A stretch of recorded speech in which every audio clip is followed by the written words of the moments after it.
Hello everyone. Let us do the case studies of code 3 of your labor law, which is social security legislations. ठीक है, social security legislations के अंदर काफ़ी सारे act थे। उसमें से दो एक्ट के अंदर हमारी केस स्टडी है पास्ट ईयर के पेपर्स की। एक एक्ट है ESI, that is employ state insurance, and दूसरा एक्ट है gratuity, that is payment of gratuity act. ठीक है, before we start the same, let me give you a brief revision again for your social security legislation. What was this code all about? So this code is all about, whenever we talk about social security, it always says the after retirement benefits of a worker. ठीक है, suppose किसी worker ने अपने career के बहुत important years 20-25 साल एक organisation को दिए, ठीक है, and now he is taking the retirement. तो अब उसकी सैलरी बंद हो जाएगी, बट सोचो रिटायरमेंट के बाद क्या खर्चा बंद हो जाएगा? क्या मेडिकल एक्सपेंसेस कम हो जाएंगे? नहीं, खर्चे तो बढ़ते रहने वाले हैं। तो क्या हमारे एम्प्लॉयर की कुछ ड्यूटी बनती है कि हमारे वर्कर्स को कुछ ऐसा फंड दे जो उनके रिटायरमेंट आफ्टर रिटायरमेंट बेनिफिट्स के काम में आए? ठीक है, तो सोशल सिक्योरिटी लेजिस्लेशन का पहला objective is providing after retirement benefits to the workers. ठीक है, अभी दूसरा बेनिफिट ये है कि सपोज हमारे वर्कर एक ऑर्गेनाइजेशन में एक फैक्ट्री में काम कर रहे थे, एंड काम करते करते अगर उनको चोट लग जाती है, ठीक है, उनको कुछ डिसेबिलिटी हो जाती है, कुछ इंजरी हो जाती है, या बहुत एक्सट्रीम केसेस में अगर वर्कर की डेथ हो जाती है। ठीक है, अच्छा ये सारी चीज़ें क्यों हुई? जस्ट बिकॉज एक वर्कर एक ऑर्गेनाइजेशन में काम कर रहा था। ठीक है, अगर काम करने की वजह से ये सब होगा तो क्या again our employer is responsible for the same to provide some kind of insurance और some kind of money for the same? Answer is yes. तो इस कोड का दूसरा ऑब्जेक्टिव ये बोलता है कि any such injury, disablement that arises due to occupation, ठीक है, जिसको हम लोग ने बोला था ऑक्यूपेशनल डिजीज, तो यहाँ पे again our employer is responsible for providing all the benefits to the worker. ठीक है, सो इसी के लिए है हमारा पहला act, which is your employ state insurance act. Is that clear? तो तुमको I hope social security legislation का कोड याद आ गया होगा, what was the objective and everything. ठीक है, now see the past year paper का क्वेश्चन इज, पढ़ते हैं साथ में, late us see what is given here. So PT Private Limited is engaged in the business of textile related products and employs 20 employees. ठीक है, out of which 11 employees draw a monthly salary of more than 25,000 and 9 employees draw a monthly salary of less than 20,000. ठीक है, because of this the management of the company is of the view that company is not covered under ESI Act.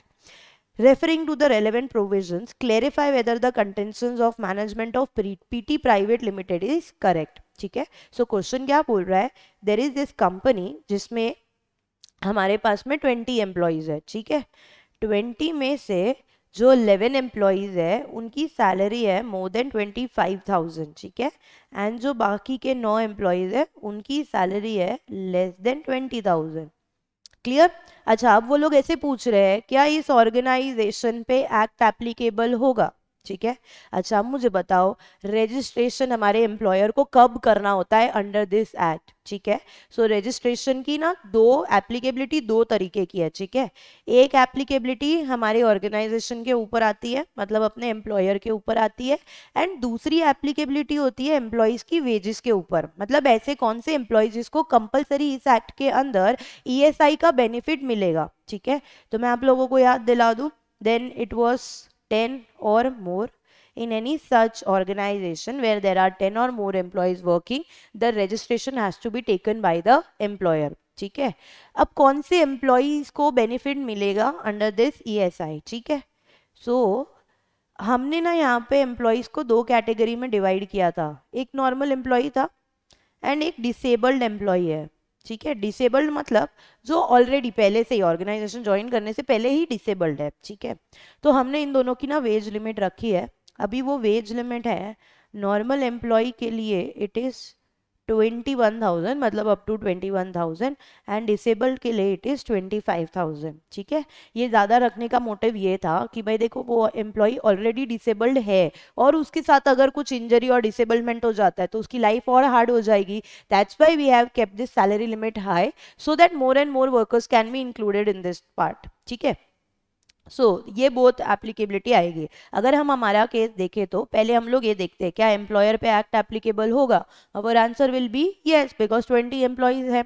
अच्छा, क्या कौन से workers को यहाँ पे benefit दिया जाएगा अंडर ईएसआई, क्योंकि दो टाइप के वर्कर दिए, एक जो 11 एम्प्लॉयज है उनकी तो सैलरी 25,000 से ज़्यादा है, दूसरे वालों की सैलरी 20,000 से कम है। तो किसको बेनिफिट मिलेगा इसके अंदर? वो एम्प्लॉयज जिनकी सैलरी 20,000 से कम है बिकॉज ऑफ दिस क्राइटेरिया। ठीक है, अब आपको डाउट आएगा कि हमने डिसेबल्ड एम्प्लॉय क्यों नहीं लिए, हमने नॉर्मल एम्प्लॉय क्यों लिए। अब मुझे एक चीज़ समझना, जब भी एग्जाम में ऐसा क्वेश्चन आए और एग्जाम क्वेश्चन में ये नहीं लिखा है कि एम्प्लॉयज क्या है, ठीक है, तो तुम नॉर्मली अज्यूम करो, जानबूझ के क्यों तुम एम्प्लॉय को डिसेबल्ड बनाना चाहते हो, just assume that is a normal employ. ठीक है, तो नॉर्मल एम्प्लॉय कंसिडर करेंगे। अगर तुमको एग्जामिनर पूछना चाहता है कि भाई डिसेबल्ड के बारे में क्वेश्चन पूछना चाहता है तो वो आपको मेंशन करके देगा कि they are already disabled employees, and तभी तुम वेज लिमिट कंसिडर करोगे 25,000 वाला। ये समझ में आया? नॉर्मल एम्प्लॉयज के लिए you'll consider only and only up to 21,000 पर मंथ। ठीक है, तो हमारे केस में किसको मिलेगा ईएसआई का बेनिफिट? तो वो 9 एम्प्लॉयज जो लेस देन 20,000 ईच की सैलरी ड्रॉ कर रहे हैं। अभी समझ में आया? क्लियर हुआ? आंसर क्या लिखोगे? एप्लीकेबिलिटी लिखोगे तो एम्प्लॉयर को रजिस्ट्रेशन लेना है वो लिखोगे, देन दूसरी एप्लीकेबिलिटी लिखोगे वर्कर्स का वेज लिमिट वाला, एंड कौन से वर्कर को ये बेनिफिट मिलेगा वो लिखोगे। Very clear with this? Late us read the answer. अभी ना यहाँ पे तुमको सोल्यूशन थोड़ा सा इनकम्प्लीट दिखेगा क्योंकि इन्होंने एम्प्लॉयज का वाला ज़्यादा डिटेल में नहीं लिखा है। Let us see the same. So they have written about the registration of the employer. Any employer having more than 10 employees is mandatorily required to register under ESI. ठीक है, employees earning 21,000 per month or less shall make contribution for ESI scheme. Employees with higher wage limit are exempted. Registration depends on the number of employees and not on the earning of the employees. Though employees drawing more than 21,000 are exempted from ESI contribution, registration limit is mandatory if a company has more than 10 employees. Accordingly, PT Private Limited has to obtain registration even if the number of employees who are contributing is less than 10. थोड़ा सा solution confusing दिया हुआ है, थोड़ी सी चीज़ें miss out की है, तो तुम आंसर है ना अपना सिंपल रखना। पहले लिख दो एप्लीकेबिलिटी ऑन द एम्प्लॉयर। ठीक है, तो एप्लीकेबिलिटी क्या लिखी थी अभी हम लोगों ने? 10 और मोर। टोटल है ये 10 और मोर वाला जो है ना, it's the total, it's not any number of salary और वेजेस वाला, it's the total number of workers working in an organisation. ठीक है, तो तुम पहले ये लिख दो, फिर तुम्हारा आंसर लिखो कि as per this case is PT private limited having more than 10 employees, yes, so is it the registration is mandatory, yes. ठीक है, फिर दूसरा वाला लिखोगे wage limit of an employ, तो हमने क्या लिखा? नॉर्मल डिसेबल्ड, नॉर्मल के लिए अप टू 21,000 पर मंथ, डिसेबल्ड के लिए इट इज 25,000 पर मंथ। ठीक है, तो वो लिख दो, देन अपना आंसर लिखो कि as per this case this 9 employees who are drawing less than 20,000 each are compulsorily required to register, are compulsorily going to get the benefit of ESI. Are we clear with this? Done. चलो, moving on to the next act which is your payment of gratuity act. ठीक है, इसी का भी एक past year का paper का question है, let us see the same. So the question says Arun was working in a factory from 1st October 2020.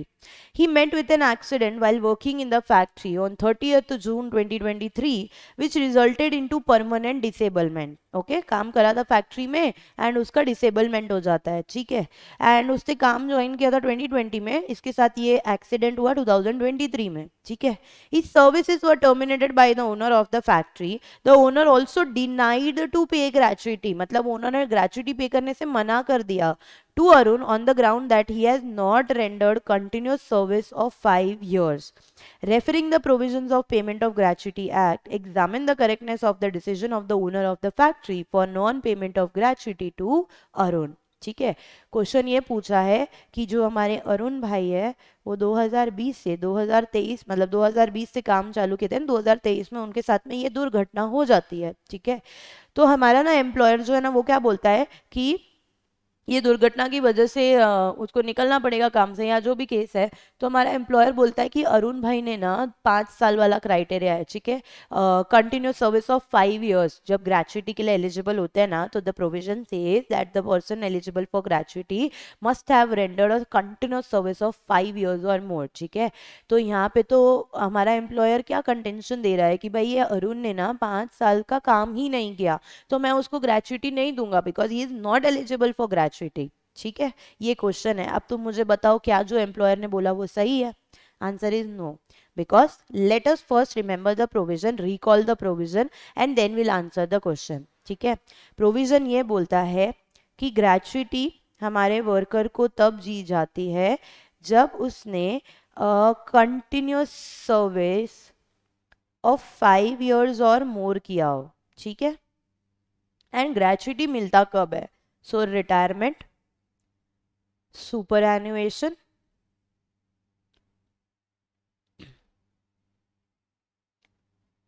ठीक है, रेजिग्नेशन, देन लास्ट की 2 चीजें हैं डेथ एंड डिसेबलमेंट।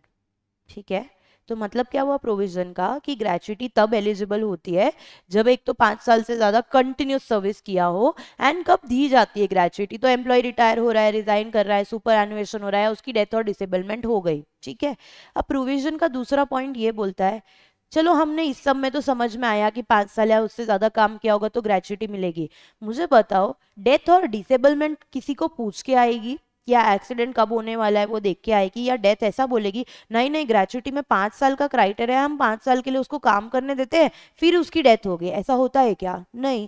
तो फिर that's why the provision says that in case of death and in case of disablement the continuous service of 5 years will not be seen, will not be counted. ठीक है। अब समझ में आया provision? तो अब मुझे बताओ आंसर क्या आएगा? आंसर ये आएगा कि in case of death and disablement, यहाँ पे अरुण को डिसेबलमेंट हुआ है, so in that case the owner has to give the payment of factory, the payment of gratuity and the owner can not deny the same, okay, as per the provision. Is that very clear? Let us read the provision. So, according to Section 4, Subsection 1 of Payment of Gratuity Act, gratuity shall be payable to an employee on the termination of his employment after he has rendered continuous service for not less than 5 years. ठीक है। कब मिलेगा gratuity? On the superannuation, on the retirement और resignation, on the death और disablement due to accident और disease. ठीक है। अब देखो ये वाला पॉइंट बहुत काम का है हमारे लिए। The completion of continuous service of 5 years is not necessary where the termination of employment of an employee is due to death or disablement. ठीक है। So further the period of continuous service is to be reckoned from the date of employment and not from the date of commencement of this act. ये वाला point नहीं भी लिखोगे तो चलेगा, but यहाँ पे तुमको ना कंक्लूजन लिखना पड़ेगा बिकॉज इन्होंने कंक्लूजन नहीं लिखा है, सिर्फ प्रोविजन लिख के छोड़ दिया है। कंक्लूजन क्या आएगा कि जो बोला ना हम लोगों को कि examine the correctness of the decision, तो करेक्टनेस ऑफ द डिसीजन क्या बोलेंगे हम लोग कि ओनर ऑफ द फैक्ट्री ने जो किया for non payment of gratuity is not correct and Arun is entitled to get the payment of gratuity. Are we clear with this? Let us move to the next question.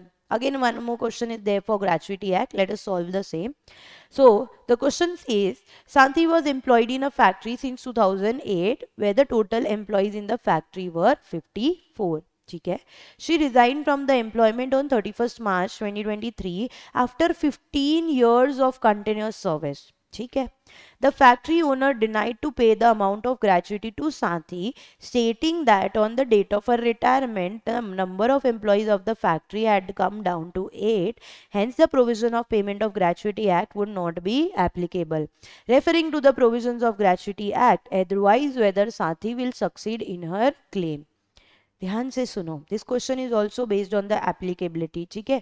तो सांथी नाम की एक worker है जिन्होंने factory join किया था 2008 में and उन्होंने 15 साल का कंटिन्यूस सर्विस दिया है। ठीक है। तो अभी जो हमने ग्रेच्युटी का प्रोविजन पढ़ा उसको पढ़ के मुझे बताओ क्या उसको ग्रेच्युटी मिलना चाहिए? Of course yes, because provision क्या बोलता है? Continuous service of not less than 5 year, और इसने तो 15 साल काम कर दिया है, ठीक है, तो इसको तो रिटायरमेंट के टाइम पे ग्रेच्युटी मिलनी चाहिए। बट हमारा एम्प्लॉयर है ना क्या बोलता है कि जब साथी काम कर रही थी तब पेमेंट ऑफ ग्रेच्युटी एक्ट हमारे पे एप्लीकेबल था, because the number of workers वर 54, ठीक है। अब जब रिटायरमेंट ले रही है हमारी साथी तब हमारे यहाँ पे ना वर्कर्स कम हो गए and it has been reduce to 8, तो मैं एलिजिबल, मैं मेरे ऊपर एप्लीकेबिलिटी नहीं आता, इसलिए मैं ग्रेच्युटी पे नहीं करूंगा, ठीक है। अब मुझे बताओ, referring to the provision well Sathi will succeed in her claim, मुझे बताओ 15 इयर्स उसने काम किया, अब फैक्ट्री में नंबर ऑफ वर्कर्स बढ़े कि कम हुए वो साथी का लुकआउट है या किसी एम्प्लॉय का लुकआउट है, उसने तो 15 साल काम किए ना, उसने तो अपनी मेहनत की ना, तो उसको उसका पैसा मिलना चाहिए at the time of retirement, yes. अब इसमें पॉइंट ये आएगा, पहले आप एप्लीकेबिलिटी लिखोगे, फिर कंक्लूजन में ये लिखोगे, even if the number of employees had reduce down to 8, साथी is entitled for the payment of gratuity. Is that very clear? See the same.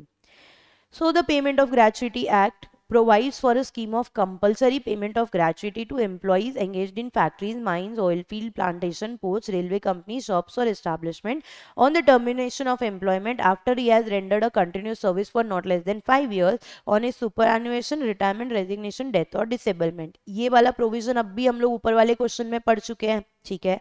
आगे देखते हैं, the provision of gratuity act shall apply to, ये लोगों ने applicability लिखा है, every factory, mine, oil field, plantation, port, railway company, every shop or establishment in which there are 10 or more persons employed or were employed on any day preceding 12 months. Such other employees in which 10 or more employees are employed on any day preceding 12 months. ठीक है।